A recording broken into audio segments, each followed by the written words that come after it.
everybody, welcome to another episode of the Coils of Destiny. My name is Steve and I am the host and dungeon master, and I think I think Discord put me sort of in the place that I like to be. So let's just get right through the introductions so we can get right to playing, because we did take a couple of weeks off. And I appreciate everybody's patience. Going clockwise, to my immediate left is Michael, who plays Preston, our silly wizard. To his left is Marie, who plays Talia, our brave leader and warrior.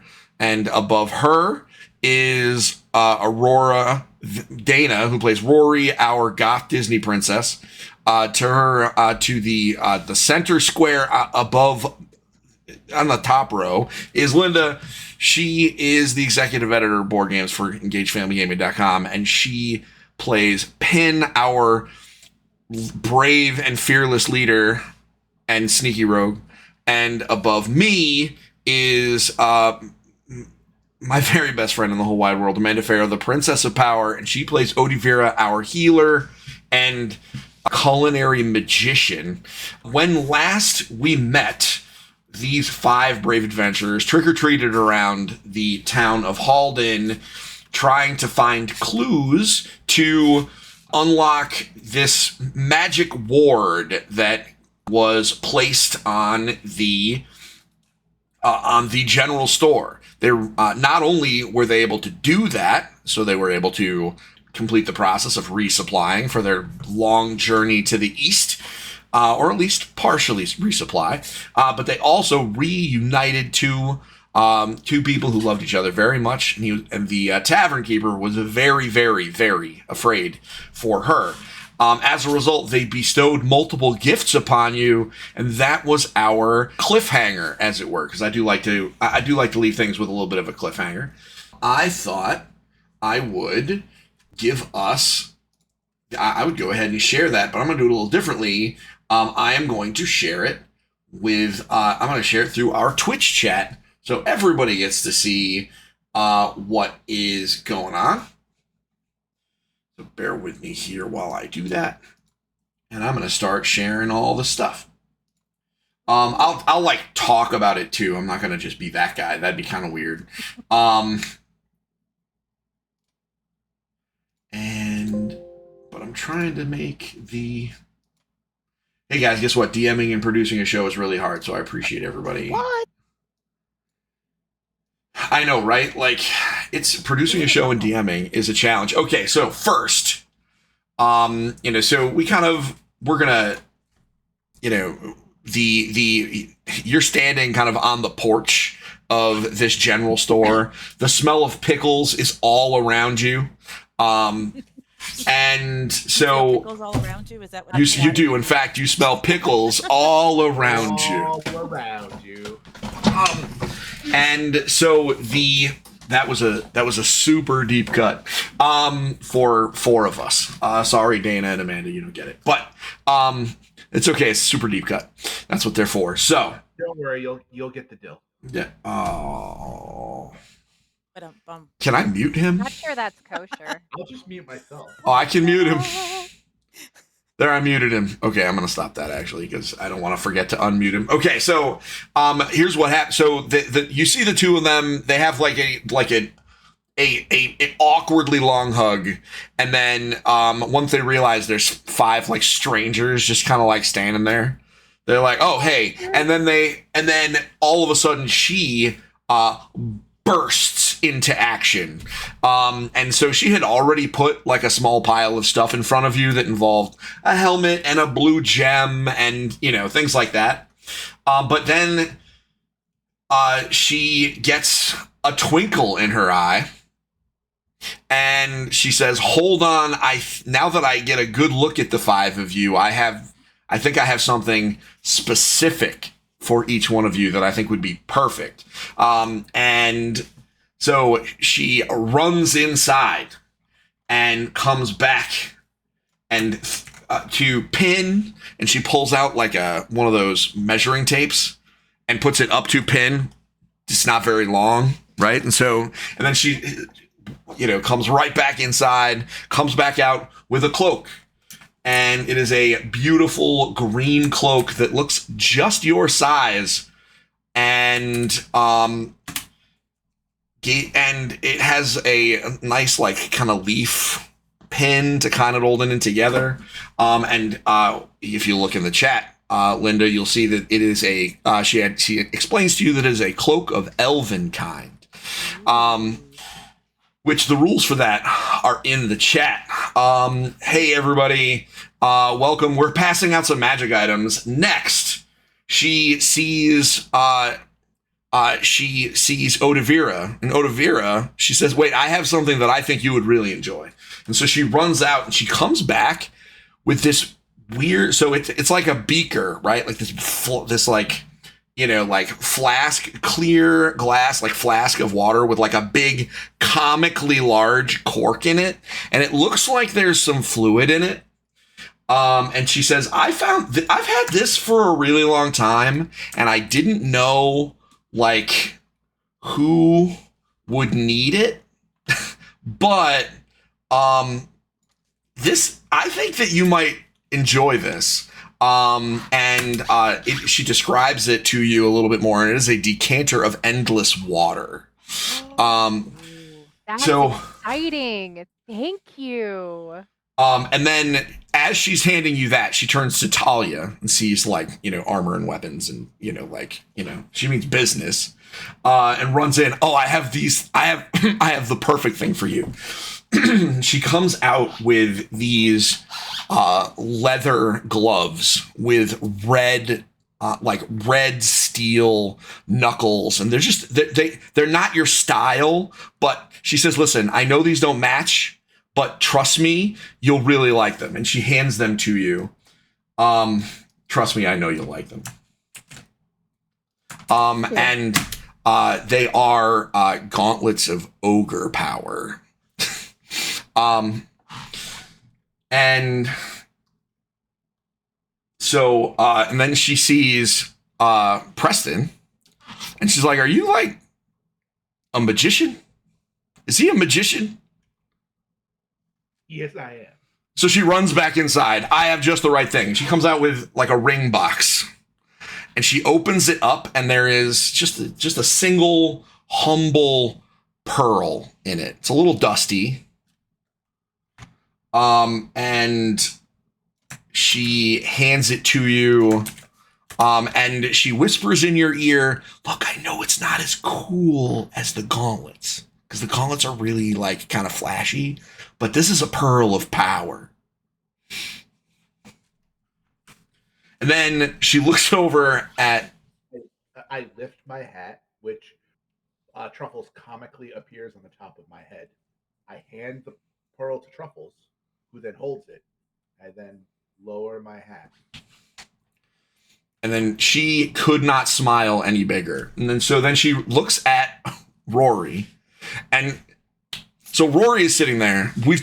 She is our goth Disney princess. So Rory is sitting there, and like her birds have just kind of settled like on her shoulders and like on the ground around her. And there's like a couple fluttering in the air, and she kind of gives her a look like a what's up with that? But then like a candle just right up over her head. And so she runs inside and comes back out, and she has this.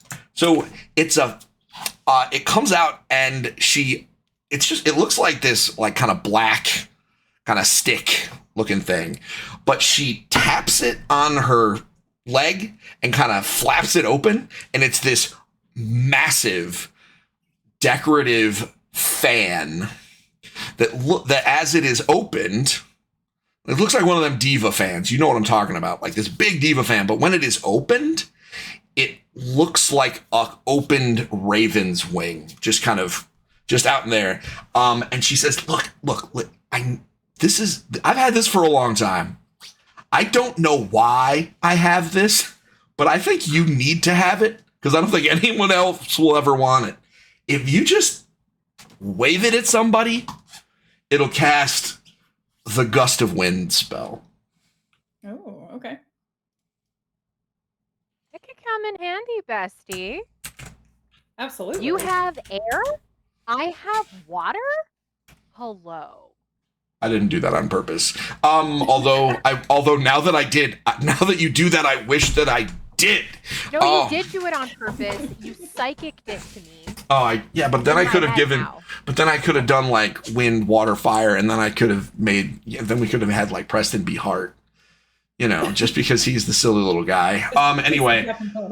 But wait, there's more. So she then says there's stuff that's on the ground. It was just kind of a gentle little stack of stuff. She hands. So this is the ball and chain. I don't know if you want to take it to the next. You might be able to sell it somewhere. I guess you don't use that. But it's a magic ball and chain. It's +1. The scroll she just kind of tosses to Preston. That should let you cast a fireball 1 time. The helmet she picks up and like kind of shifts it around a little bit, and it turns from like a plate helmet into like a hat like Preston's. And then she like kind of squishes it around, and it turns into like a hood. She says this is a hat that you can, if you put this on yourself, you can. It's a helmet of disguise. I'm going to be the master of disguise. Well, someone is, not me. Good. I already have my best hat. And so the last thing is she picks up the red stone. And she says, this is something that the stone and the book. She says, I know these are magic, but I don't know how to make them work. And I haven't been able to figure it out. So I thought I would give them to you. And maybe over time, you might be able to find someone who could teach you what they do. Well, I'll take those. There we go. When we get back in the wagon, I'll cast an identify and get the party started. Great. That's great. And then she kind of waves you off a little bit, and she runs back inside and starts kind of bringing out barrels and bags and clearly, at least one of them is a small barrel of pickles, and other, kind of foodstuffs. Then not much time she has brought out, like, this is a very impressive salesperson. You know what I mean? And a wagon load worth of stuff is put in front of your cart in, a couple of minutes. Then, with her most profuse thanks, she kind of waves you off and goes back in to get to work. And you see her kind of cleaning up. Obviously, she made a bit of a mess while she was trapped in there for a few days. So she, it's very clear from the front door that she is going about kind of cleaning up her mess. With the pile of goods on the ground, I proceed to cast Unseen Servant, and I command it to load our wagon. So, like a invisible force kind of starts picking things up, walking to the back.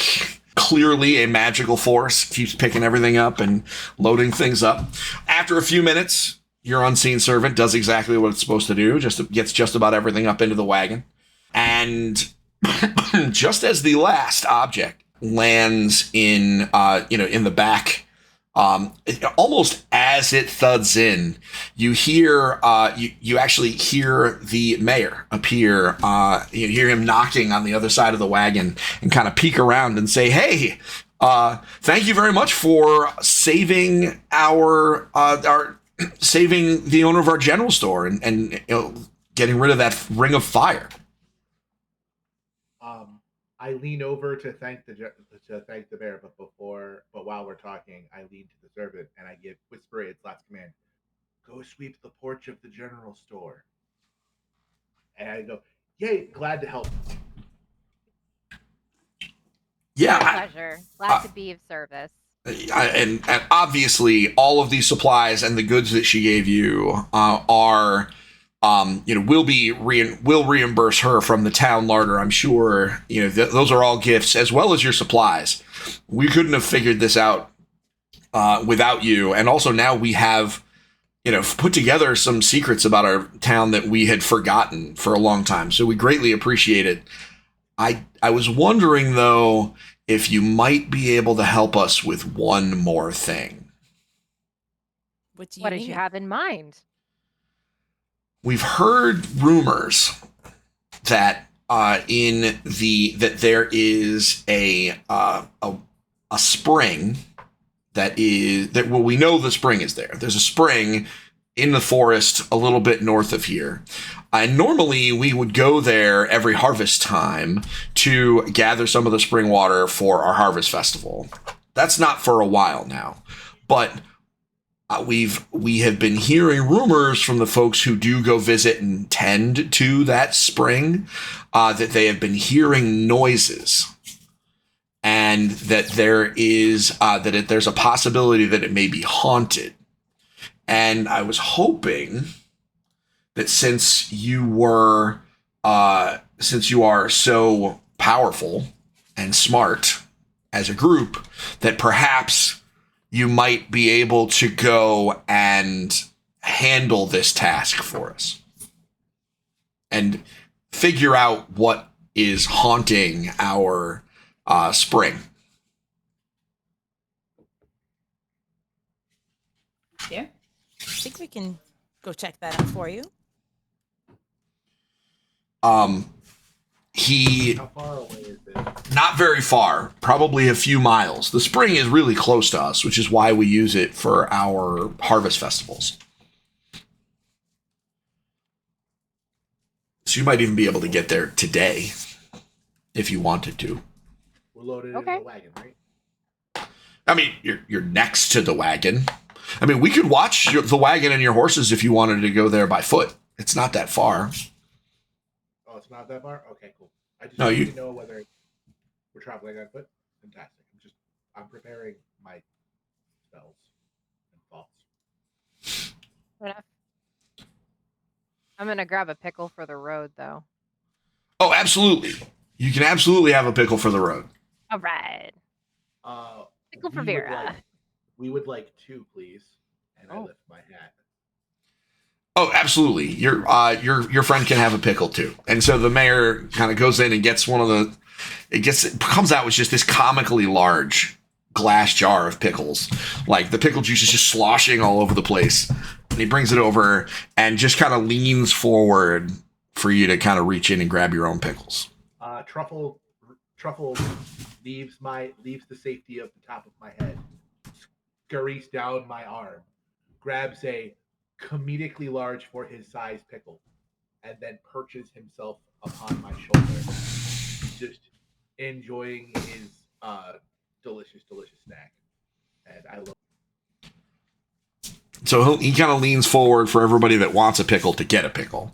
And then he, after a few moments, he kind of takes it back and goes inside, and points out that all you have to do is just follow the road behind the general store and just go north a ways, and you'll find the entrance into a part of the forest that is a bit more dense and with some larger trees. That's doable. What say you, crew? I say, hey. Let's go. Let's go. We got a plan. Okay. So you start walking north. And as explained, really doesn't take that long. It's just a quick hour-long walk through the forest. It's actually quite nice. You find yourself at... Sorry to interrupt. I just wanted to know what time of day it was. It is, I'm going to say that it is morning-ish. Because or is it, you know what? We're going to say it's morning-ish. Because I don't remember what time it was last session, and that was a month ago. So we're going to say it's morning-ish, because everything about Dungeons & Dragons is made up. And so you find yourselves at an entrance to a forest. So I should have just changed the map. Let me go get your characters. As is per usual, if when you get there, you can't control yourself, let me know. If you're wondering where to scroll, you're going to want to go to like scroll down a little bit and go to the left, and you will find it. Oh, there they are. Okay, I was trying to find it for the and then so I have Talia and Odivera and Preston, and so now I need the rest of you because for some reason it decided to not do it. There we go. All right, everybody. So you find yourself at the edge of a dense wood. The path clearly leads into it. And you see that the path is unobstructed, but even in what amounts to bright daylight, it's a very clear sky, it's a beautiful day, everything just seems, a little bit darker in there under the tree cover. In fact, as you walk over, you see a tree to your southeast that is very big, like bigger than it stands as a giant tree among all the other rather large trees that are nearby. It's not moving or anything weird, nothing crazy. It just looks like a very, very big tree. What do you do? Grab a giant acorn. Oh wait. I'm following your lead, y'all. You just point me in the right direction. You say, go that way, Vera, and I will go that way.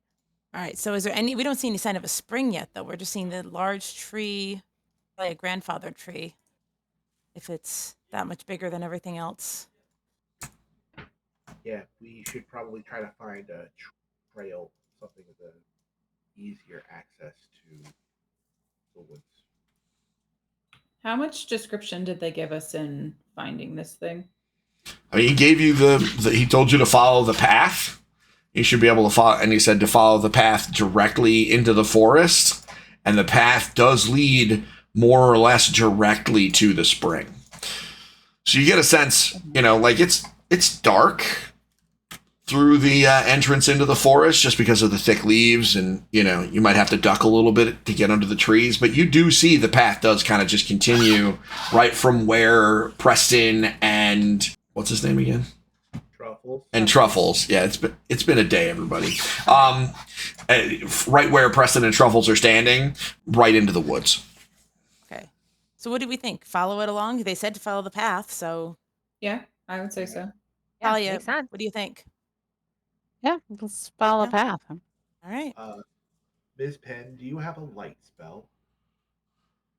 I have a light spell. Yeah, I don't I do remember not what your think that's. I'll check. Hold on. I don't know what your cantrips are. Nope. Unfortunately, that is not something I have the ability to do. Fair enough. I hope it doesn't get too dark in there. I have a terrible sign seeing in. Oh, I forget. You guys can't see in the dark. Oh, I mean, I some can. of them can. I can. Okay, stay close to me, bestie. I got you, girl. I'm not scared, but I will fall. That's fair. And the forest is kind of my domain, so I got you. Yeah. Okay, cool. So Everybody partner up with someone that can see. why don't you put yourselves into a marching order so that I can march you into the forest? I'll go first. All right, Preston, I'll walk with you since I have a little bit better vision when it gets dark. Then why don't we hang out in the middle of the line? Okay. Does it look that dark that it's like night under there? It's pretty dark, but not like nighttime. I think being worried about tripping and crap, very valid. But this is not a cave. It is a heavily forested forest. But it is daytime. Dim light, not right. So it's This is dim light. I would not be worried. I would tripping over crap. Yeah, I'm worried about that. But I would not be worried. Like, this is not going into a cave. And Talia's up front. Now I'm going to drag you guys together. Okay. So let me do some revealing. I'm in the dark. I can't see. Give me a second. Be patient. I have none of that. You know that. It's true. I know. This is not uncommon. Okay, so as you kind of peer through the forest, you notice as you get through like that first kind of I don't know what the word for it is. I'm going to call it like an archway of like kind of dense brush. You get through, excuse me, and you see a clear path that is you see the path continue, and a little bit forward, you actually see that it looks almost like there is a kind of busted up cobblestone path leading from the north, kind of, and joining into an overgrown trail in front of you. So the road just, believe it or not, just continues straight, as the mayor advised you. And as you continue to move, and I reveal more stuff, you see a stairway kind of going off to the northeast, and you see the path kind of move off. You see it turns from a path, just the path, all on its own, and kind of a clearing with some large roots sticking out of the ground and kind of coiling their way towards the path. On the south and to the north, you see a... Wait. Are they actively moving towards No. us? Oh, you're right. Really Thank you good for question. asking that. They're not actively coiling at you. No, Does- they're... Okay. I'm Just- afraid. Just No. prepping. Okay, sorry. You know what? No, a little trick of the eye. It looks like maybe you thought they were, but no, very clearly they are just... Get a blowtorch. They are, it's just really overgrown. They're huge vines. So anyone who has seen a tree before is like, wow, those are some big old roots. But no, they are not moving actively. It's just they are clearly growing out from that. It stands to reason that giant tree you saw to your south, to the south. And you do, as part of that, see a small pool of water kind of surrounded by some of the vines. I'm going to take an opportunity to cast Detect Magic and start concentrating to keep it up. Okay. Do that. And I'm just taking the moment to highlight that the path does continue forward. And, there are some patches with a little bit of light coming in from the roof of the forest, but for the most part, it is relatively dim. And how do you choose to proceed?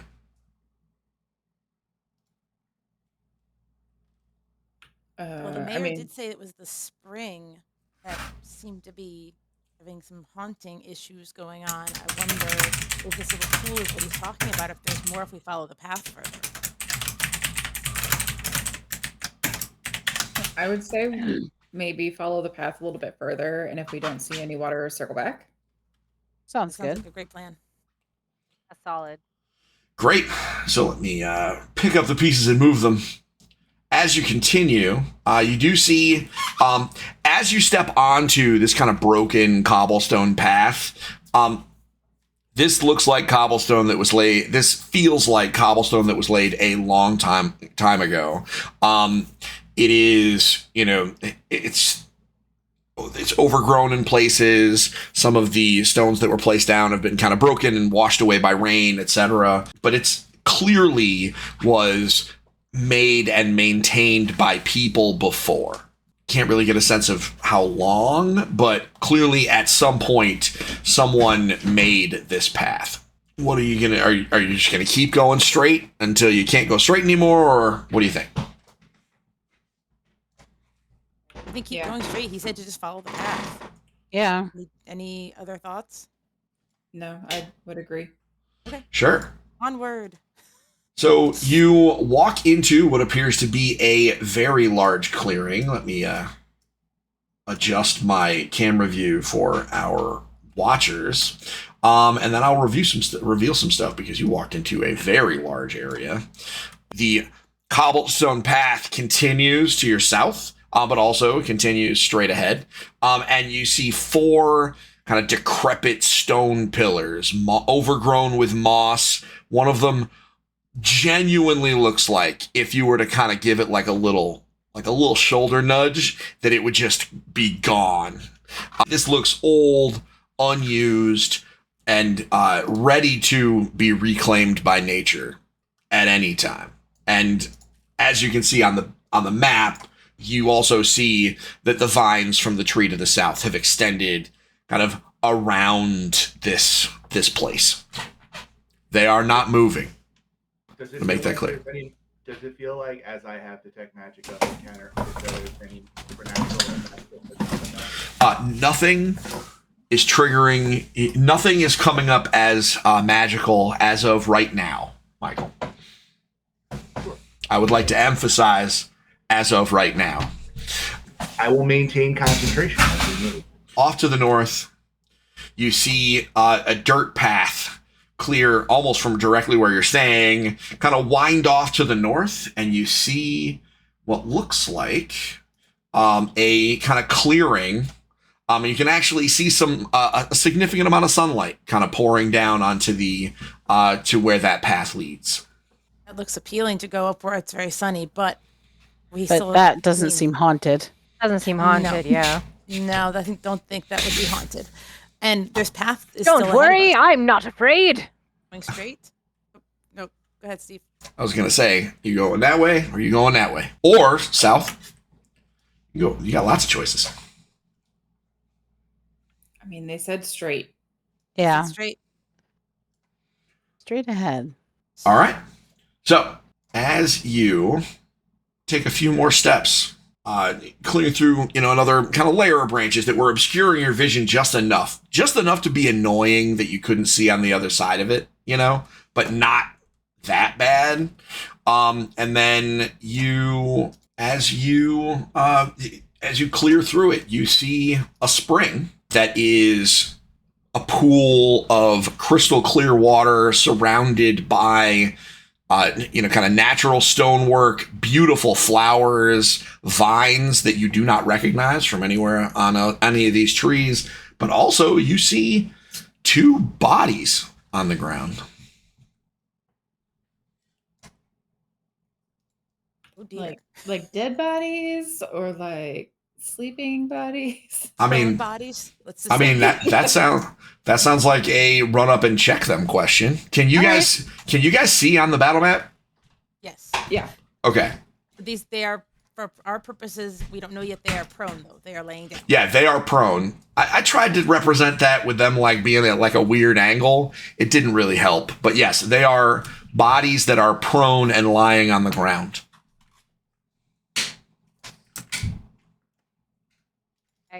Hold on. I mean, what would you all like me to do?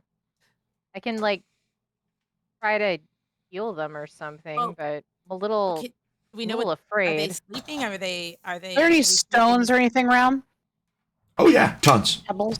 All right, I'll pick so a easy. handful of them and chuck them. Sure. You throw some rocks. Classic Talia. Yeah. You throw some rocks. No. And they hit them. Right. And nothing happens. Like, you clearly hit them. They don't move or react. Well, they didn't move or react, guys. I don't know if y'all saw that. I think we need to go check on them and see if they are in need of healing or if they're past that point. Okay. I'll follow behind. All right, I'll come over. Yeah. All right. Well, as the resident healer,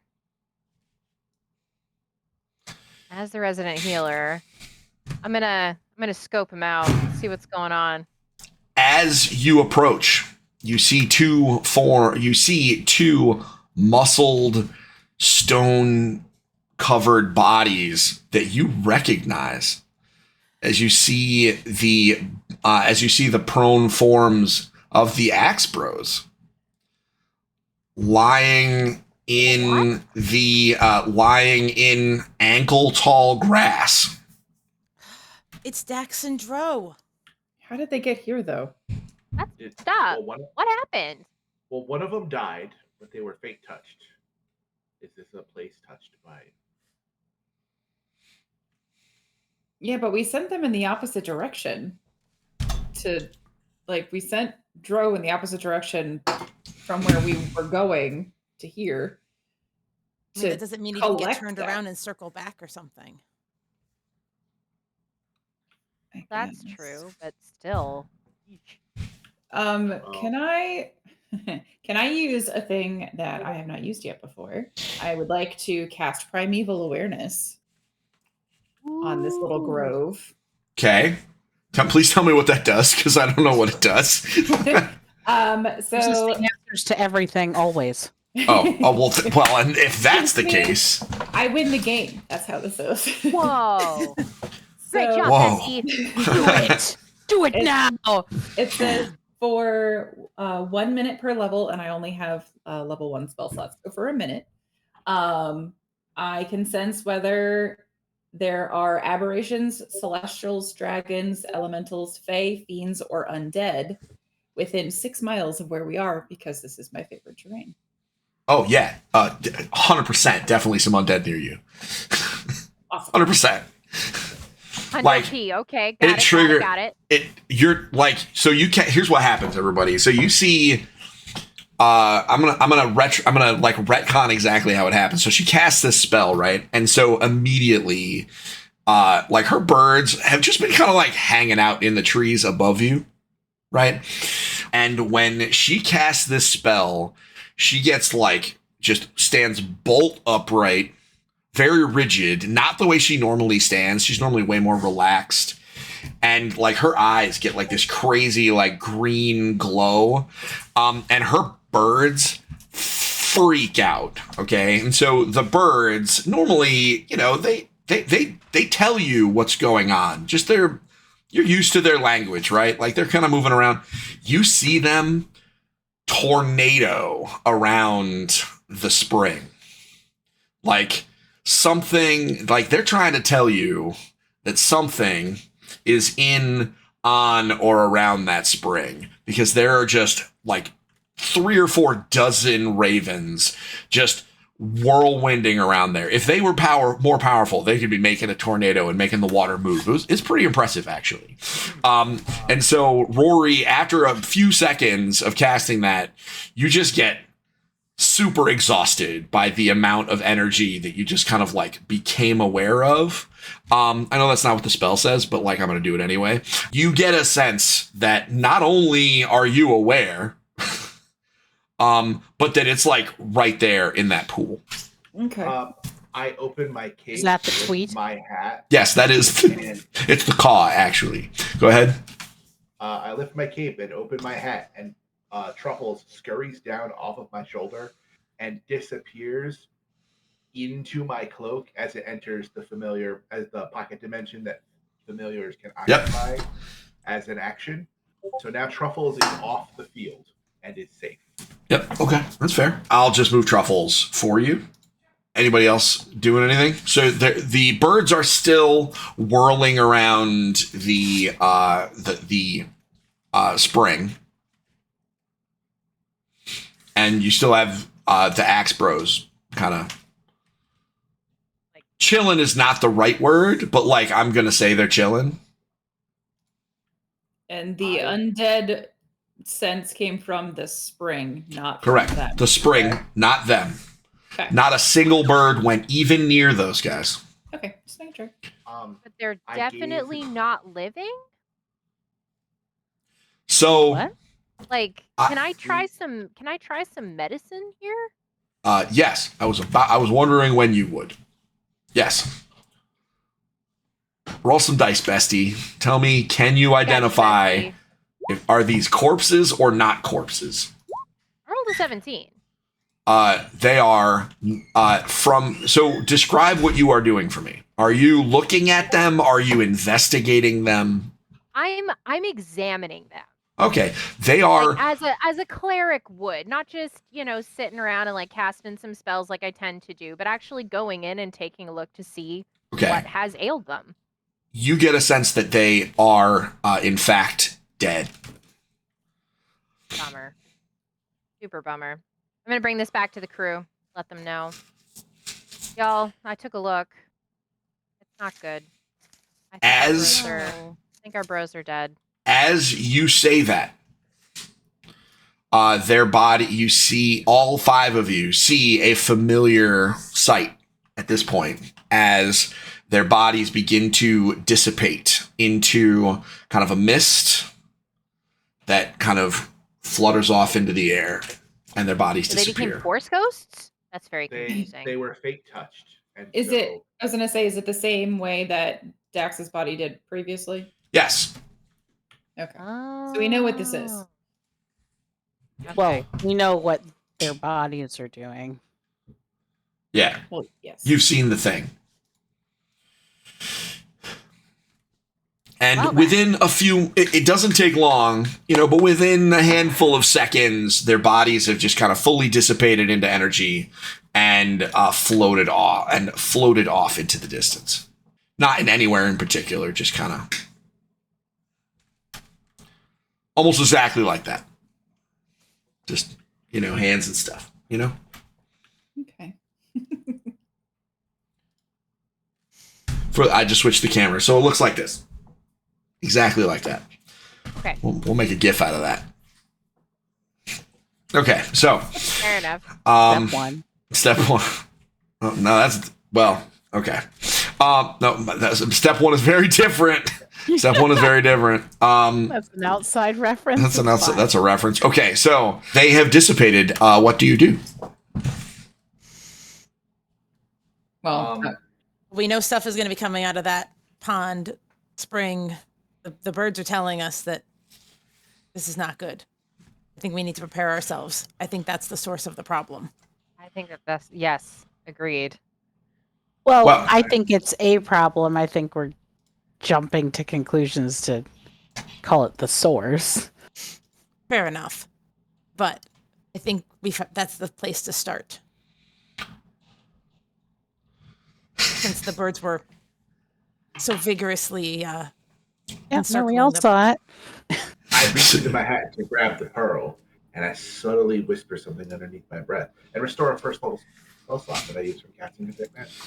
As he does that, not necessarily connected. I was just waiting for a moment. I don't want to interrupt nobody. But as he says that, a green energy flies in from the moss atop the clear water, and rising out of the water is a massive is probably not the right word, because Dungeons & Dragons massive means something specific, but I'm going to say a 2 square by 2 square sized force kind of shapes into a ball of mossy, watery, ectoplasmy nonsense with faces and heads kind of forming and pushing their way out of the moss, and a multitude of hands and arms popping everywhere, and with a number of, and booming from its voice, you hear, "Why are you in my forest? Get out of here now!" Fates preserve us. That thing is huge. Yo, that's terrifying. I mean, I would say that if I was actually scared, but I'm never scared. Oh, obviously, yes. Halfling, you see. Hit it. Yeah, I feel like maybe, like, what do we do here? Do we actually hit it? Do we go after it? Should we talk to it? What do we do? As you speak, one of the multitude of arms coming from nowhere that you have seen, just like a new arm, just lobs a ball of like gross moss and algae and hits Talia right in the face. Like a snowball made out of like pond muck. Oh yeah, you're gonna die. Yeah, it's time All right, now. it's time. All right. Let's go. You don't mess with Talia, man. This is not how we're doing it.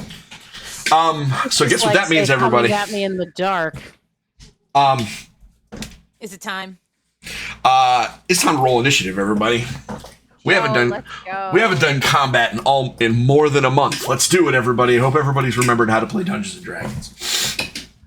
Man, my initiative's. All right, let's see. Oh, I guess I'm not very strong with my initiative. That's all right. Let that be the low roll of the game.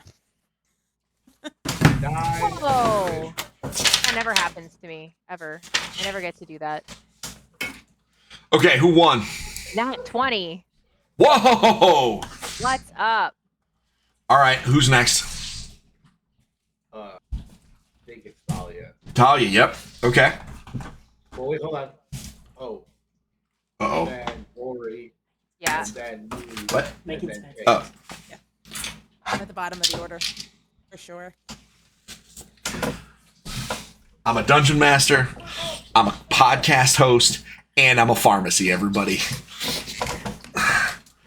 Not an actual one. Please don't report me. I keep everybody's meds at my desk because I have object permanence issues, and if I don't have them at my desk, I'll never remember where they are. So it's Veritalia. That's a 15. And who's after that? Rory. With what? Where are you? With a 13? Okay. Got Preston at a 10, Okay. and I'm rocking it at a 6. Wow. Let this be the low roll of the game. Let's let it. Vera, you're up. What exactly are you gonna do now that one of your besties just got a face full of pond muck? No damage, by the way. No Constitution save. This is pride damage. 1d8 pride damage. 1d8 pride damage. Brutal. Well, you know what? What happened here was not okay. So I'm actually going to cast Shield of Faith. Whoa. Which All will... right.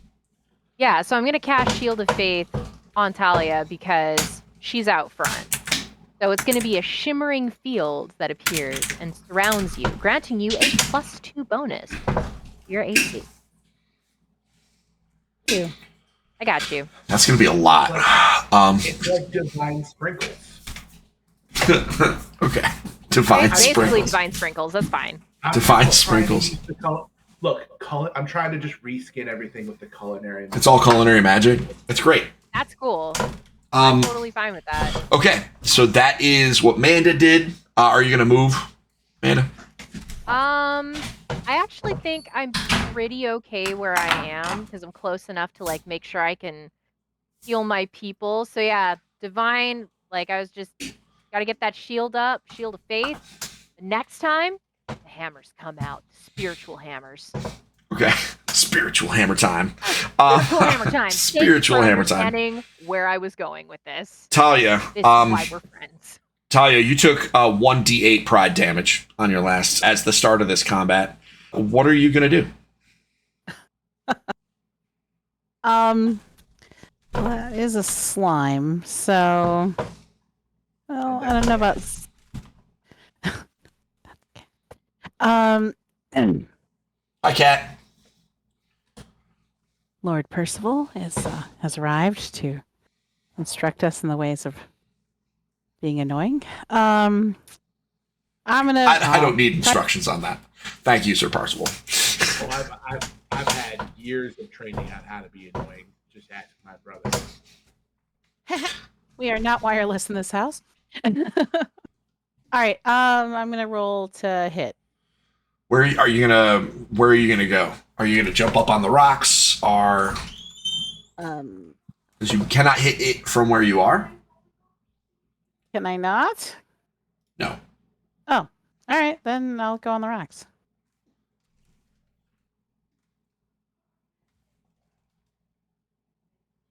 Do you want me to move you? No, I figured it out. There we go. All right, so you climb up on the rocks.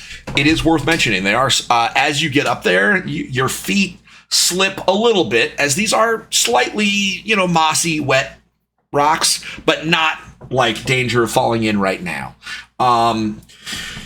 But you are able to get in and find a perch from which you believe you may slash with a melee weapon at the big weird moss thing. Oh, we'll try. Now, do recall, that your strength is 19 now, so that may change some of your attack bonuses, because I don't think you had a 19 strength before. I didn't, but does that change my roll to hit? What was your strength before? Because I don't remember. 15. So it went up by, so all of your to hit and to damage should go up by 2. Because you're stronger now. I understand that, but I...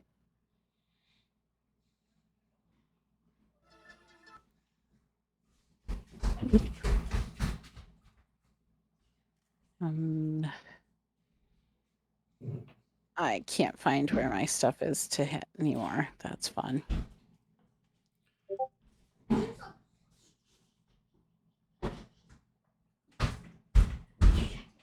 This stuff shrink? Sorry, everyone. This is No, when don't worry about Gen it. X has to good. deal with all this computer crap. I mean, yay! Computers are fun to mentally corrupt.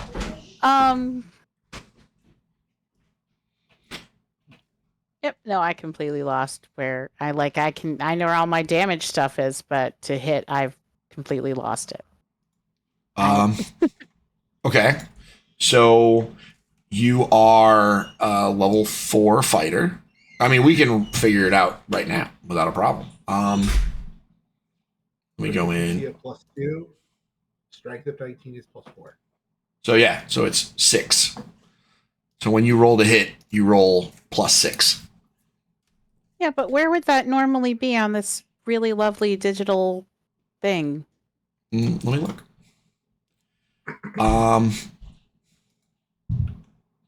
Do you have the same sheet that like he put out for all of us with like the statistics on the left side and everything? I have no way of answering that because I haven't seen all of your stuff. It's okay. I'm gonna get it.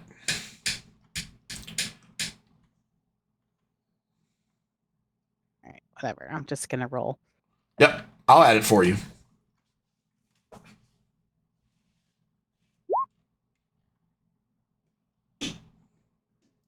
Okay, well, I mean, it is... So it's 11 plus 6. So you did 7. So 17 is good enough to hit the weird slime monster. That was 2 hit, right? Yep. And so now... The damage, I know. I just still don't know where to hit. That's okay. So this one is just the D8 plus the +4 for the damage, and then because you have a 19 strength now, so it's +4 for your strength. And so now you did 12 damage. Oh, okay. So you swing with your sword and connect with like 4 arms of goopy, watery nastiness. And those 4 arms kind of like are separated immediately from its body, and they, the goopy algae stuff kind of falls down. Talia, please give me please give me a perception check, please.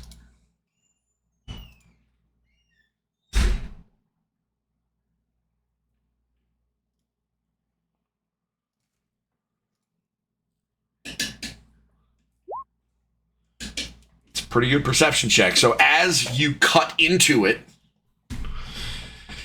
you notice like it's not exactly a sphere-shaped thing, but as you cut into it, and before kind of the goopy stuff kind of closes in where those arms were, you look in, and you see that it is largely hollow. Like you can see kind of through it to the other side, and that's kind of weird.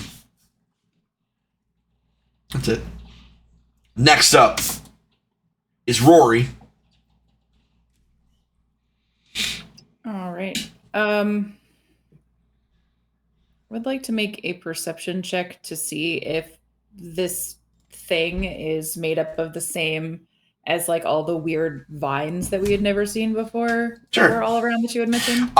You do not need to make a check because the answer is no.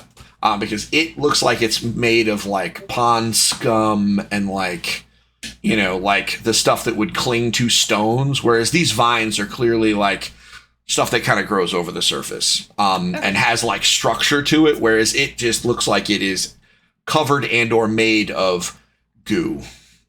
Okay. I just wanted to make sure that this wasn't like this is like, you know, the tail of the snake and we're, you know, chopping off not the source type deal. Nope. Okay, so then I would like to move over here onto this little rock thing and shoot it with my bow. Okay, so you're able to scramble up on top of that rock platform, you give it a shoot, and you hit it. And that is, that is good enough to hit the thing. All right, for 8 damage, and then I'm going to throw my little birdies at it, which I think was a d6. Yep. 4 or 5. Okay, so you shoot, and as the first arrow, as the arrow hits it, you notice that it just kind of ripples its way through and does not do as much damage as you might expect. However, as your bird friend crashes into it, you see that actually kind of tears away some of the stuff. I would like now Pin, Vera, and Preston to make perception checks, and you, Talia, too, because it happened right in front of you. Talia, it is at advantage. Because, it's happening right in front of your face.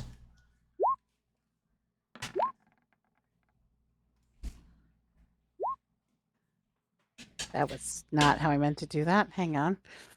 It still works. Because, I can see, so 15. Yeah. So, yeah, I think it still works. You were just being efficient, and I like efficiency. So the 15 and the 16 from Vera and Talia, you guys notice that, Talia, you absolutely, now that you've seen one of those birds go crashing through and kind of punch a hole in it, you saw right to the other side. This thing is hollow and made of, the only solid bits of it are these pond scum parts. Pin and Preston, I don't know, this goopy thing in front of you.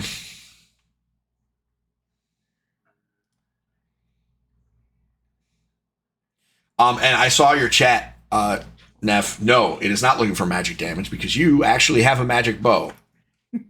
That is not the problem. Next is the goopy critter. You hear I described it as booming before, but it's not really booming. It is loud and shrill and annoying. And you're getting suggestions from the chat, by the way, guys. So in a loud and shrill voice, it says, "Get out of my forest!" And a bunch of hands just kind of sprout out of the side of it. And it throws, and you see like the hands at the end of these arms turn into much larger balls of goop, and they throw all of them at Talia. Talia, I would like you to make a dexterity save, please. Okay. You are going to try to get out of the way. So you don't. But here's what happens. All of this muck hits you and kind of gums you in place. So what's happening is you just kind of, you are kind of bound in place. You can't use your arms or your legs, so you can't move. And in essence, you're kind of grappled with gunk.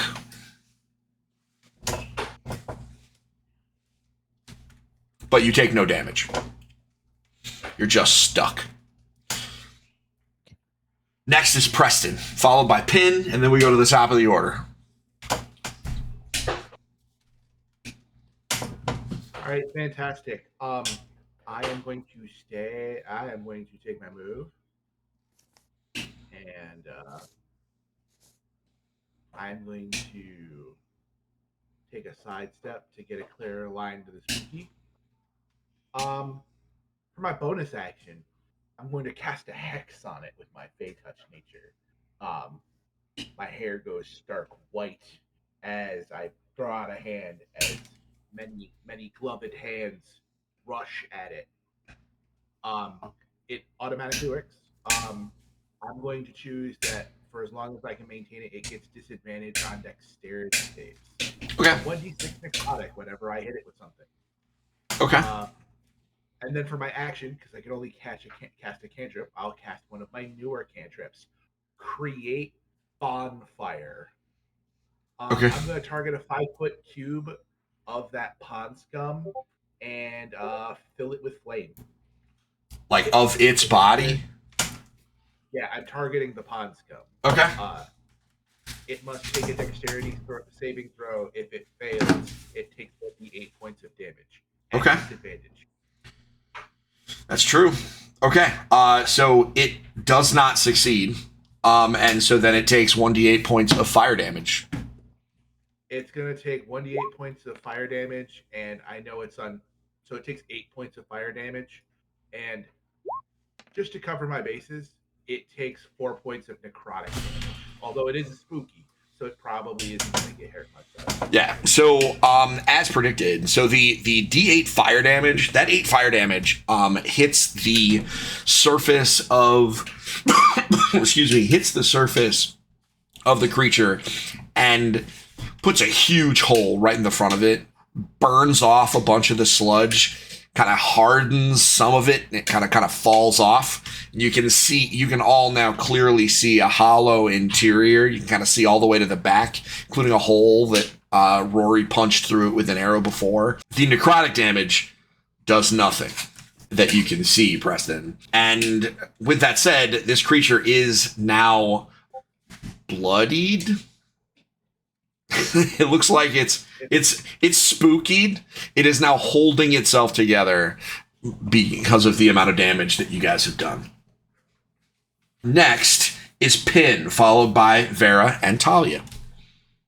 All right, I'm gonna cast Magic Missile into the monster. Not the darkness. Not the monster. Darkness. Okay. I was very specific on purpose. Okay. Because she knew I was going to ask. All right, so only 2 points. Yeah, you get 2 missiles. When you cast Magic Missile, it gives you 3. Okay, do it again. It's better than it used to be. Back in the day, it was 1 missile, and they realized that maybe they should give you more. Second one is a 4. Okay, and then the next one?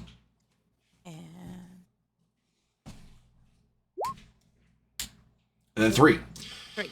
So 3 magic missiles just pound straight into it from your outstretched hand, and it takes even more damage. You see, goop kind of just blasting towards the back of the spring, and even more of the green covering is gone, and you see it's just holding on to nothing as far as its shape.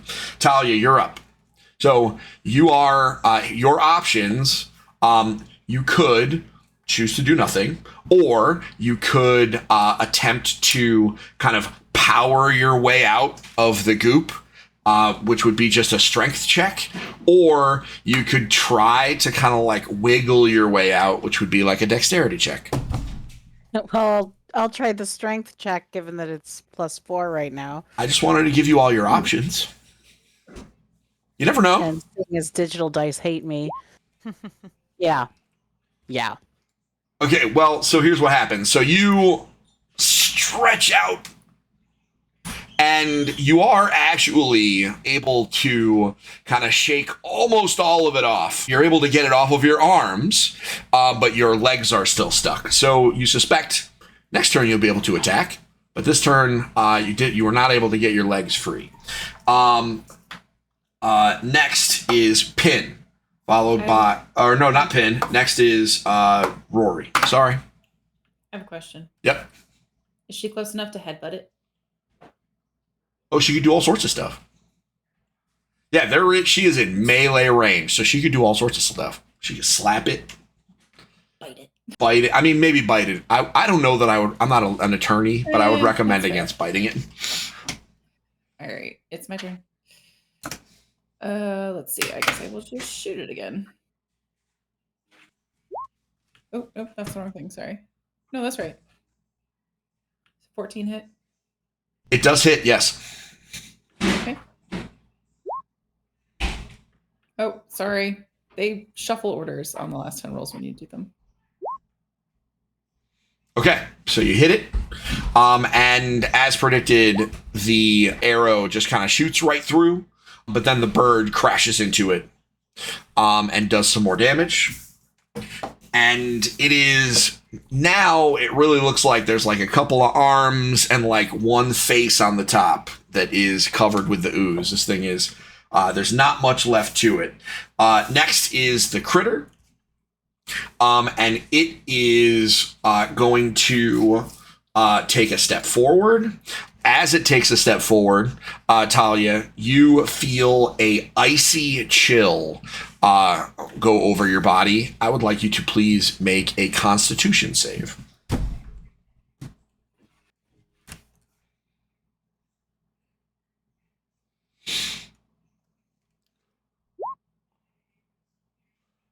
Okay, so My +2 doesn't do anything because it wasn't about her armor. it was not about her armor. It was it's like the Curse ghost.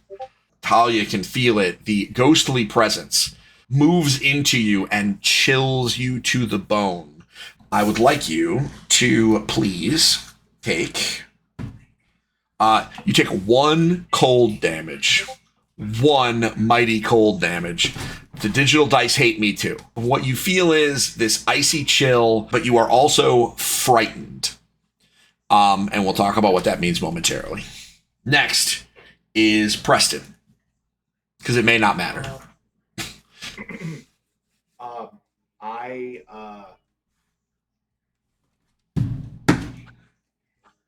Sorry, I got distracted. I'm just going to light it on fire with the bonfire. It's still hexed, so Sure. Dexterity save against 14 with disadvantage. Okay. Let me try. It succeeds and is able to kind of roll out of the way. Yeah, and therefore it takes, as I'm reading the spell, yep, no damage. Yep. So next is Pin. Hey, I'm going to fire another magic missile. Try to dispatch this thing. I feel like we skipped my turn. Did we skip you? I think we might have. I think And we that's did. okay. Wait, did I not put you? No, oh, you know what? Well, you know what? No, it's okay. Like, it's fine. We'll just skip me this turn. It's okay. I can just do 2 turns next time. So she was supposed to go before me, which means I get to re-roll everything, right? I mean, I don't know what I want to. You know what? Let's see if it matters. Let's see if Pin can bring us home and undo this travesty of justice. All right. I promise I'll heal you, Talia. Pride damage included. I'll do that with a hug. Okay, so we have a 5, a 2, and a 3. So it's 10 points of damage total. As the 3 magic missiles pound into its exterior, you see the last of the green ooze fall off of whatever was holding it together and drip in probably the grossest fashion you could possibly imagine down into the spring. You hear and then a pop as a mist kind of pop. It's like a bubble full of smoke just kind of pops right in front of you around Talia. No negative effect, but you are coughing a little bit. It's just gross, no damage. You know, it's like somebody blew a vape in your face. And the smoke kind of clears up. And as the smoke kind of moves up into the canopy, all of you look down and see that that what muck that was around the water starts to clear up, and the water that was already a pretty clear spring grows even clearer and gets like a sparkle to the top of it. And Talia, also all of the negative effects, the frightened and the goop at your feet kind of collapses to the ground, and you are able to move. And we can drop initiative because the monster is dead. Well, it's gone. Dead, not the correct. It has been dispatched. And what do you do? Didn't even need hammer time. You didn't. I'm sorry. That was my fault. I got distracted. That's okay. Don't worry about it. I was sitting here and I was like, did I miss my turn? I could have sworn that I was supposed to. You know what? I'm just going to let it happen. It's fine. It's fine. What was I going to do? I was going to hit him with a spiritual hammer. It's fine. I'm sure there will be hammer time. 100%. Spiritual hammer time will happen. Absolutely, there will be spiritual hammer time. So what do you do? Clearly, clearly the spring, as I described it, has a nice little sparkle to it. All right, well, I'm going to go over it. Last time we dispatched something at a spring, there was an interesting gem in the bottom. So I'm going to go over to the spring and investigate and see if anything was left behind. Good question. Can I get an investigation check? Absolutely. Should I add the correct modifier to that?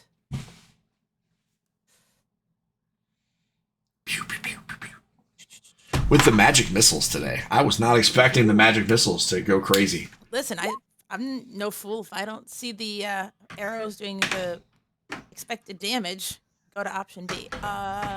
18 for investigation, please. So you look down into the you kind of stand over the edge and look down into the spring. It is pretty deep. Obviously you see the bubbles coming up from the very bottom of it as the water is kind of leaching up from beneath. You see a handful of coins, almost like, some people were obviously using this like a wishing well kind of thing. But you do see a necklace that stands out in the water. How deep is the water? I mean, deep like 10 feet, like deep like 20 feet. This necklace looks like if you just stuck your hand in and kind of like did the lay down and stuck your hand in thing, you'd probably be able to get it if you stretched. Or Talia could just grab it because she's a normal sized person. What I mean to say is not hard to get. Okay. You don't have to go swimming. No swimming for that. Okay. Well, I'm going to go pull that necklace out of the water. I'm going to lay down and go grab it. Okay. Yeah, and you get it with no major problems. It's a silver chain with a nice green gem on it. Just touch that with your bare hand. I did, because I wasn't thinking. I'll take it. Got it. It is a silver. So as I described it, it's on a fine silver chain. A kind of cloudy green gem kind of set into it. This is, it's well made, but it's a humble necklace. This isn't something you'd see at court. But, on the other hand, it has been in water for some amount of time. So who knows if that might be dingying it up a bit.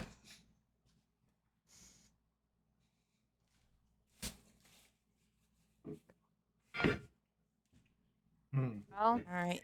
What do we do? I'm not touching that necklace. You're brave, Pin, but I'm not touching it. Well, brave or foolish. Sometimes they're not far apart. We might want to just look around, see if there's anything else around the edge of the spring, since they were clearly having problems with this for a little bit. In case there's any other sign of anything. Yeah, for sure. Sure.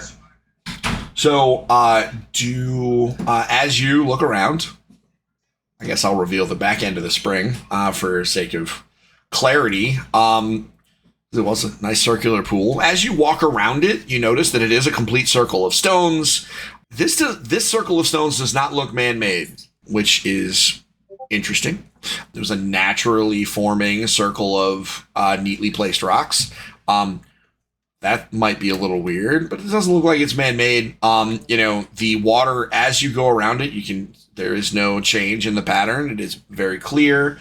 It is sparkly. There are, the plants and the vines, etc., that aren't in the rest of the forest do kind of continue themselves away. Looks like, 5 to 10 feet outside of the spring is where it turns from the spring plants to the forest plants, if that description makes sense. So it's like this is kind of an island of that vegetation unto itself. But as you go, I'm sure you are listening as well as looking. You don't notice anything that's particularly out of place. It looks like a spring. I mean, that's promising at least.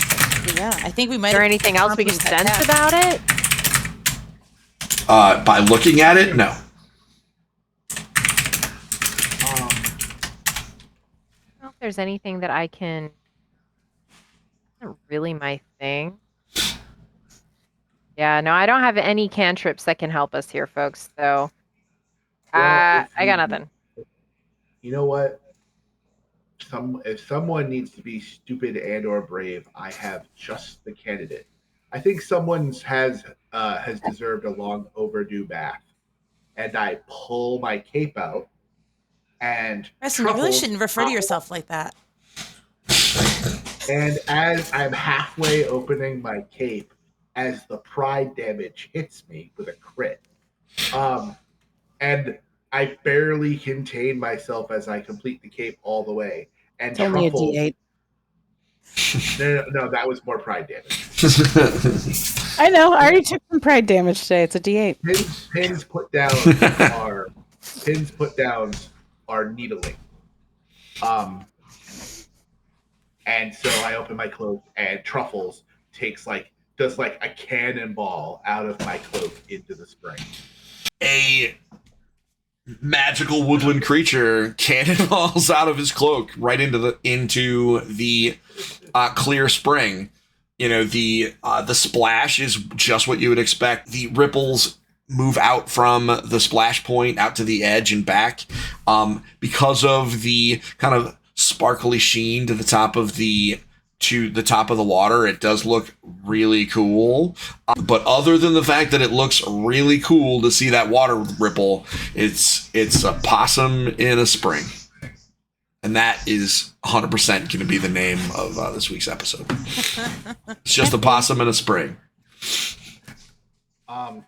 It needed to rinse off all that pickle juice.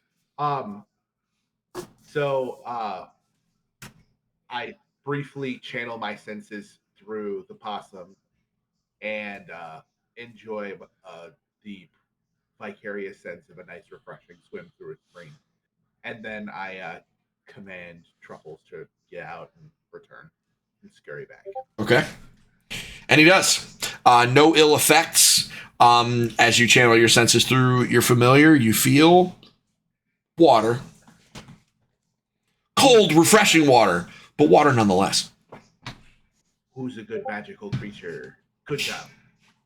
And then I would suspect Truffles, being a rather intelligent Fey-touched possum, would probably give me a mildly perturbed look as it shuffles behind me into my cloak to reach its pocket. Yeah, that sounds about right. Sounds good to me. Now my cloak is mildly damp. Anything else? You can explore anywhere else around these parts? Let's check where the sunlight is. I'm curious about the sunlight. Sure.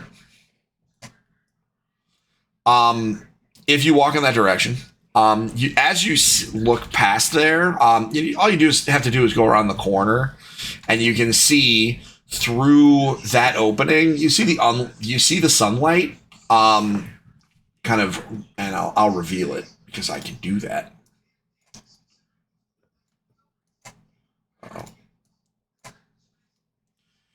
and the sunlight reveals an open clearing that has like knee-high grass. It is, just that there's a clearing with no trees. The sun is kind of beating down in this clearing with knee-high grass. Towards the far end of it, you see what looks like a wooden box. And directly in front of you, as you look at the opening to the clearing, you see what looks like a skeleton, kind of with this, laying on its side, kind of sticking out of the grass. Not emerging from the grass, but just sticking out of. Not emerging. I want to be very specific. It is not moving. It is just. It looks like a skeleton. But Aurora, can I ask you a nature-based question? Sure. How old are these trees? Are they too thick and old to burn easily? You can make a nature check for me. With advantage because it's a forest. With advantage because it's a forest. Because forests are her preferred area.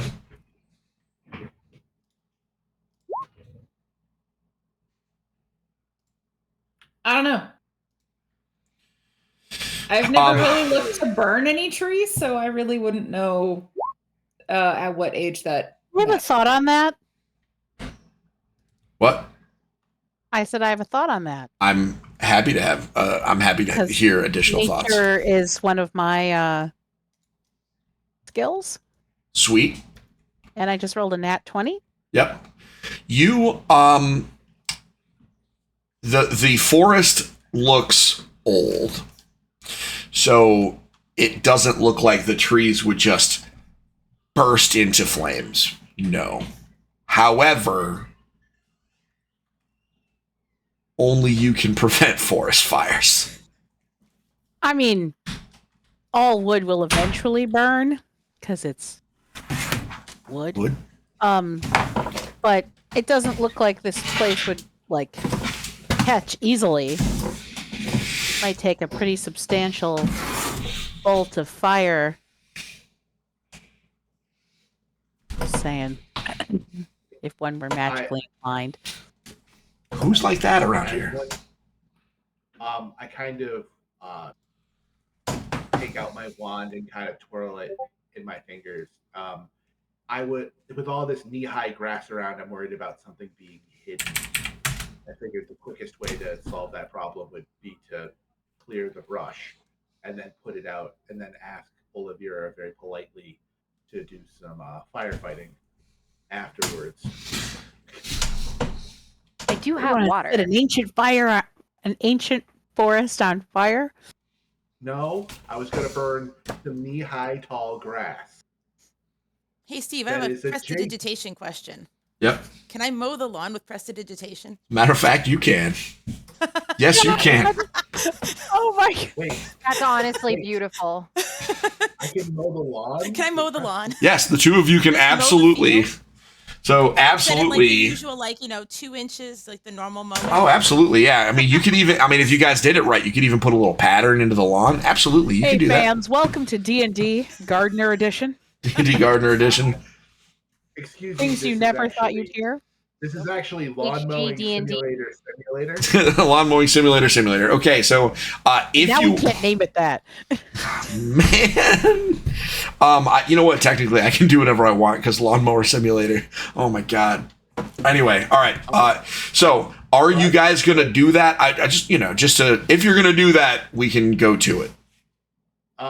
I thoroughly agree with Pin's strategy because it is less hazardous to the forest. And with a flick of my wand, I start diving away at the Okay. I am trying to take a wide berth away from the pile of bones, but travel in the direction of the strong box. Okay, that's fair. My presumption is that you guys are gonna do like one of these.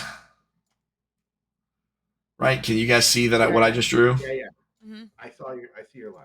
All right, so you guys are going to do one of those. Okay, so the two of you stand side by side I like to imagine Preston turns his hat backwards because when he's doing lawn work, he's got to change the hat, hat direction.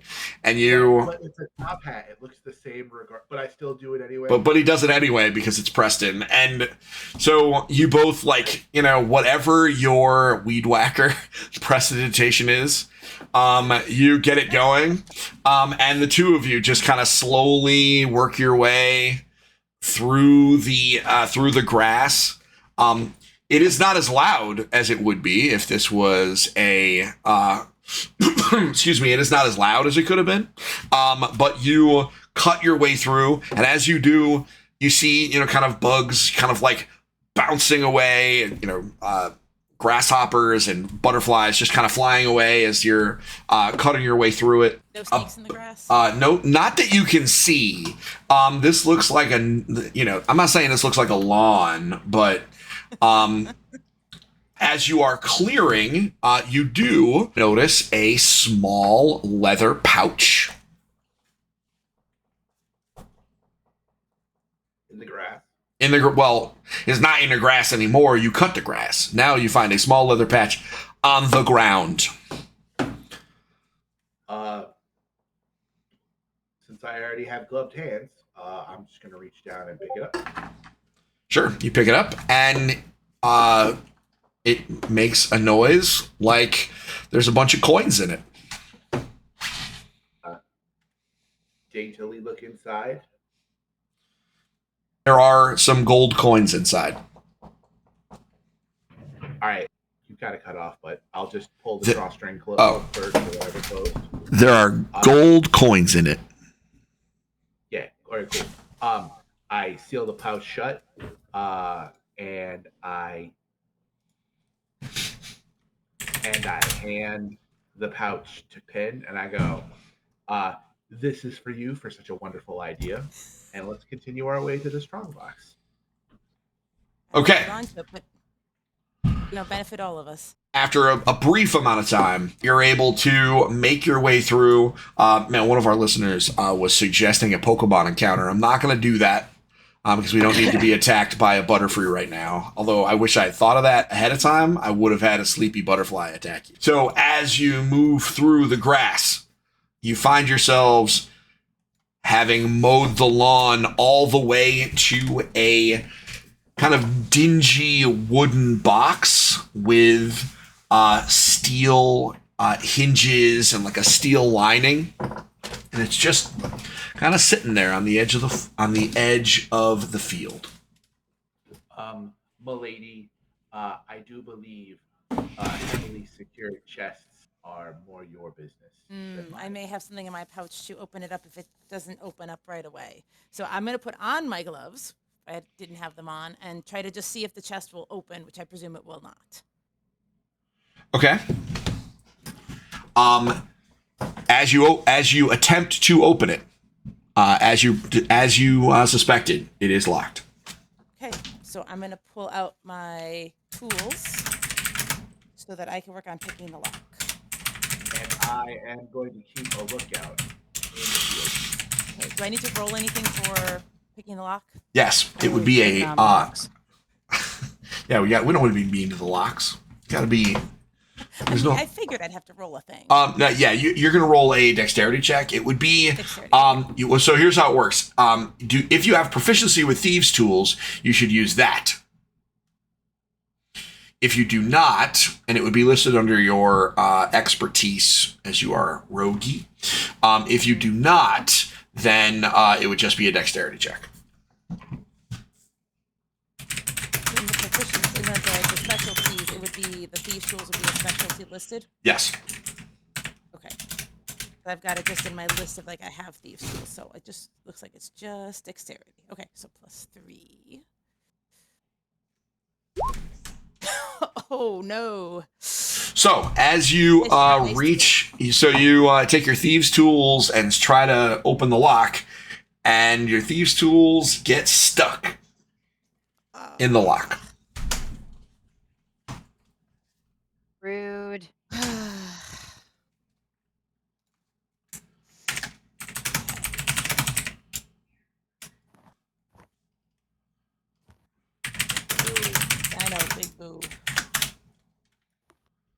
We had a correction from the chat. We're going to take a look. Because if they can give you guys suggestions, they can tell me I'm wrong. So we're going to take a look. D&D 5e. Lock picking skill check. What skill is lock picking in 5e? So an ability check for lock picking with thieves' tools is almost going to be so it's dexterity. And so it is. Do you have sleight of hand? I do have sleight of hand. You know what? Why don't we let's go with what our viewer has suggested. And let's go with sleight of hand for now. And we can always check it out later. I'll take suggestions from the chat. We'll go with it. Viewers are in charge. Do you want me to re-roll? I want you to, yes, what I would like you to do is re-roll the sleight of hand. Okay. Your thieves' tools are stuck in there. So I'm going to take that into account with your roll because you're figuring this out. Hey. Okay, so you jiggle the handle more or less and are able to get your you get your thieves' tools unstuck. They bend ever so slightly, but when you do that, they come out and you hear a click and the lid of the box opens ever so slightly. Okay, I'm going to very carefully open it further to peer inside. Sure. As you open it further inside, you see a beautifully carved knife made of bone.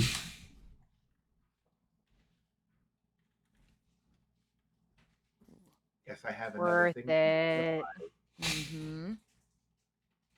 Don't touch it. All right, I'm gonna go pick that up, and I have gloved hands, so I won't Sure. get scolded again. You started that thing, so I just wanted to make sure you remembered it. We're gonna end up You're with so many assuming I'm remembering gross anything items. these days. There's no memory these days. So you reach in and you pick it up, and as you pick it up, Right. Touching it, nothing bad happens. As you look at it, it is as you pick it up and it comes out of the chest and is now kind of fully visible in the light of day.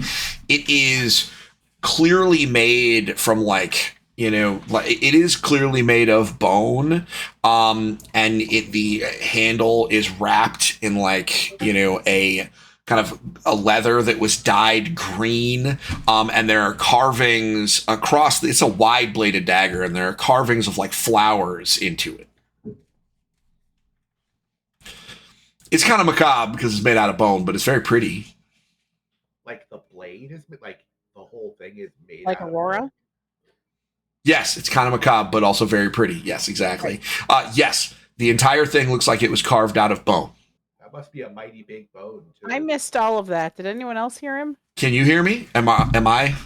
You keep cutting out. I'm cutting out? We do this where it's like, and then we hear words. Oh, well, that stinks.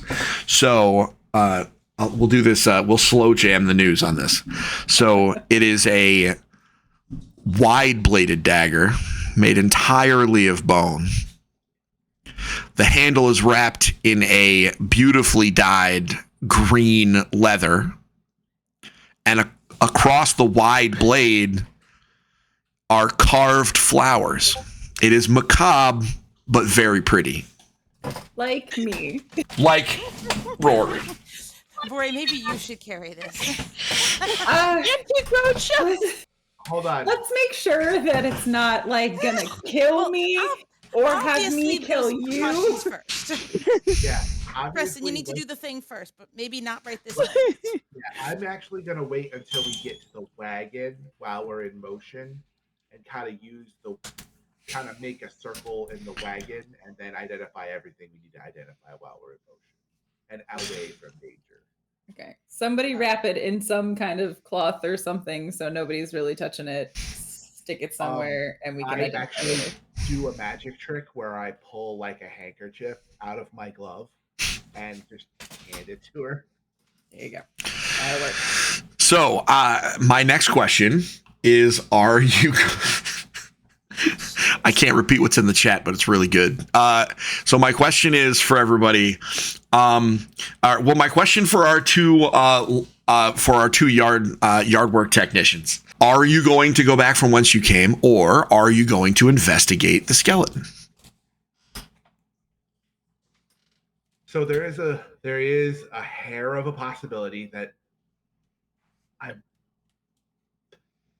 look, the mayor told us that the spring was haunted. I want to do my due diligence. It might be a spooky over there.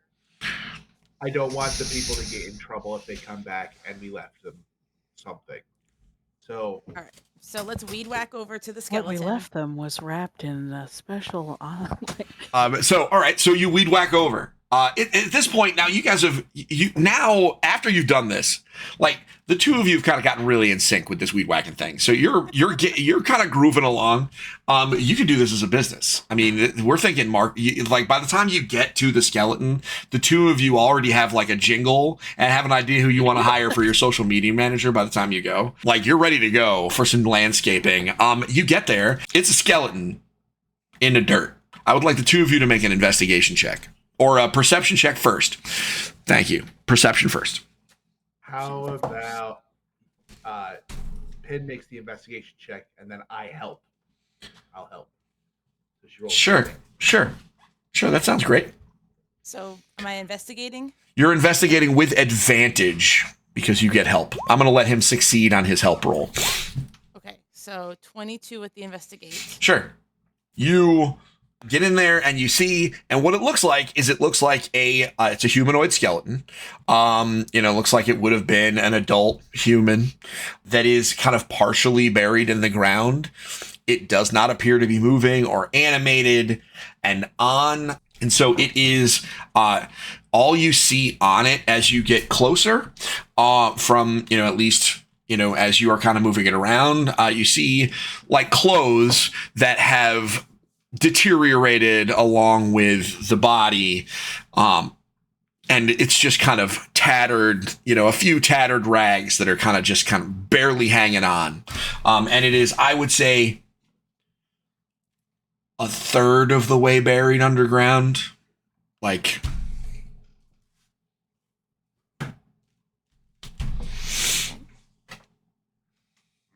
so it's like kind of buried. It's like its legs are underground, and so it's kind of like on its side.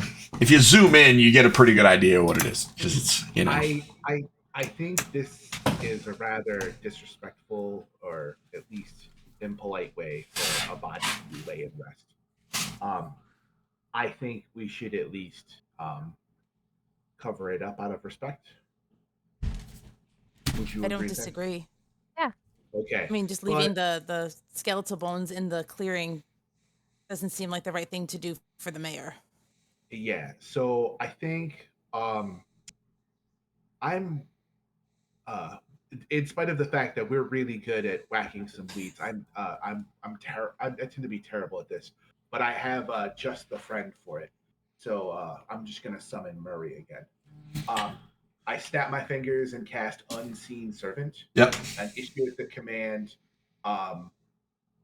bury this body. Sure. Your unseen servant, Murray, springs into invisible existence and gets to work and starts digging a kind of makeshift grave right next to where the skeleton is. And after a few, and everybody watching just sees some dirt kind of flying everywhere.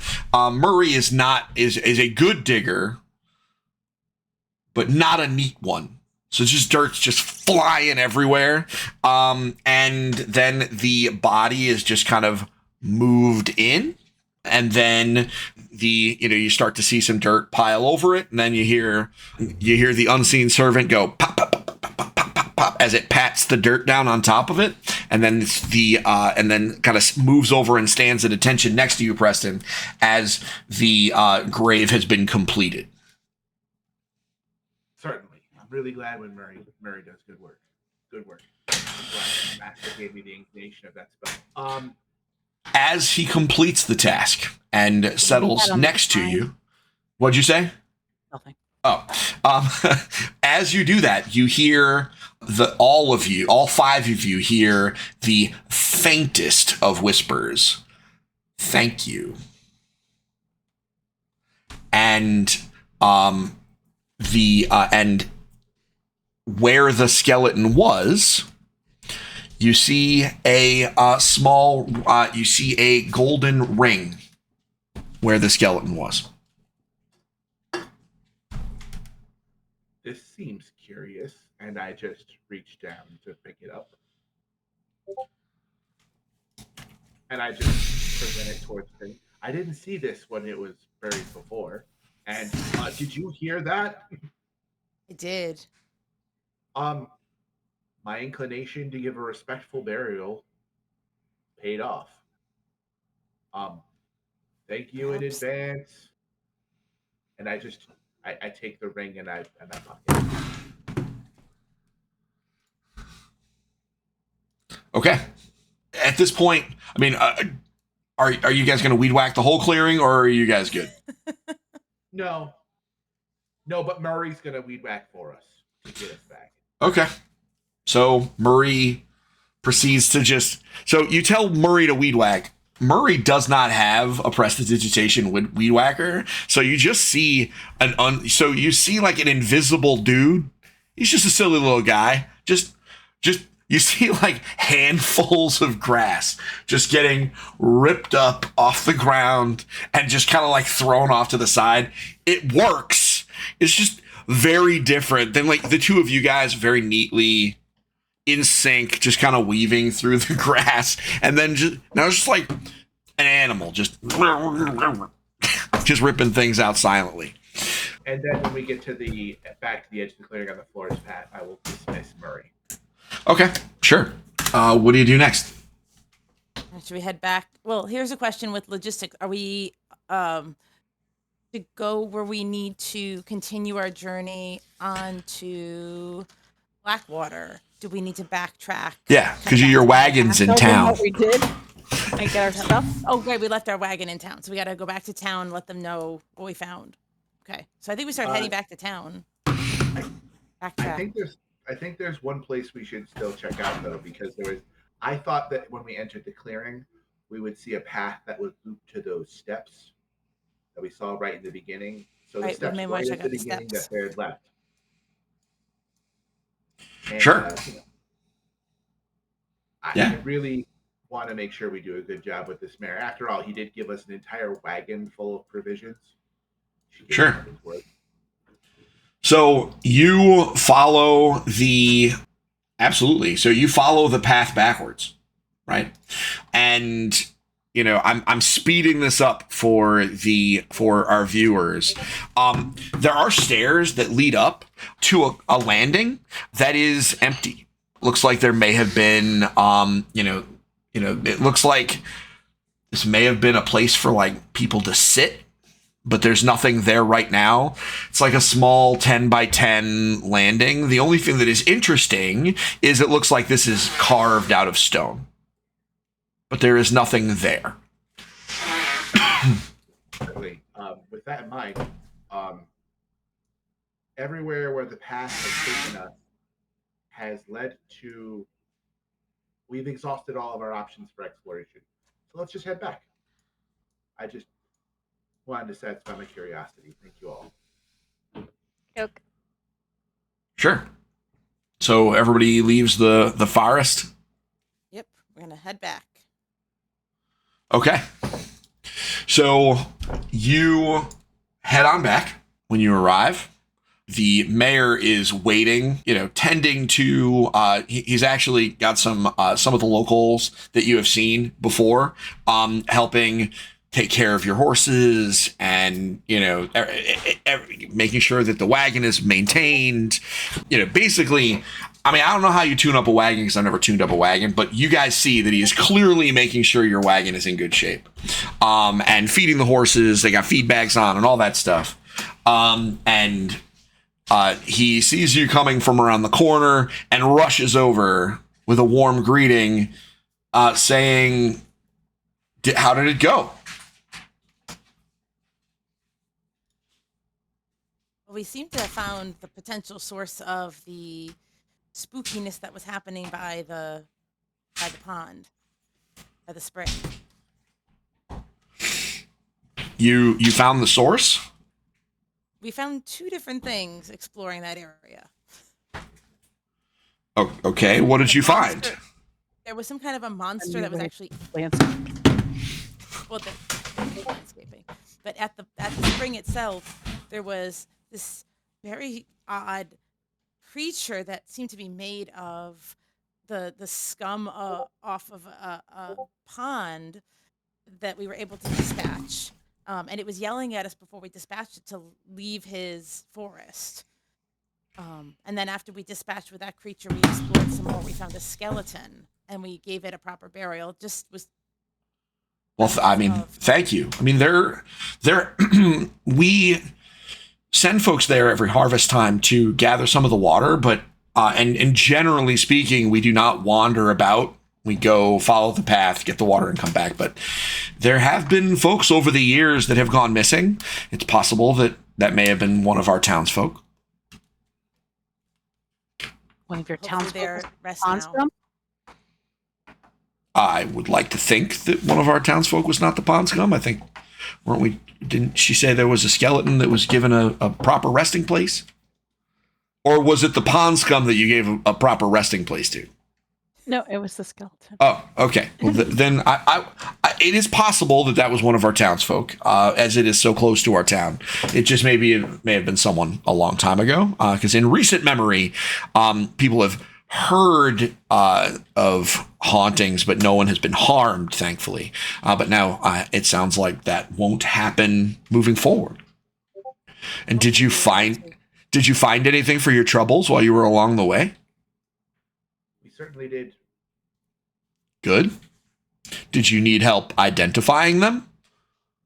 I mean, I was going to cast the ritual while we were in the wagon, but if you have identification services, I would gladly take advantage of them. Of course I do. And he pulls off his kind of bowler cap that's on top of his head and reaches into it and pulls out a magic wand. I'm somewhat of a magician myself. And he... Yay! Okay, and he... game moment. And then he... so do you have the items? I hold out the pouch of coins and the ring. And I pull out the bone dagger. And the necklace. And he spins his wand around and taps all four of them. And you see him casting Identify. And he says, they are, this is interesting. I'm glad that you were able to find so many things. I want to tell you, they are most definitely not cursed.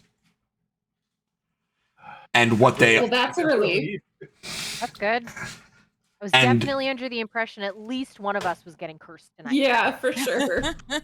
Well, like at least. Tonight, this evening would be a terrible time for a curse. It's always a terrible time for a curse, but they are not cursed. But what they are, you're going to find out in 2 weeks, because we have reached the end of this week's episode of the Coils of Destiny. Thank you, everybody, for watching. We had a few viewers this week who were cracking wise and helping keep things a little entertaining.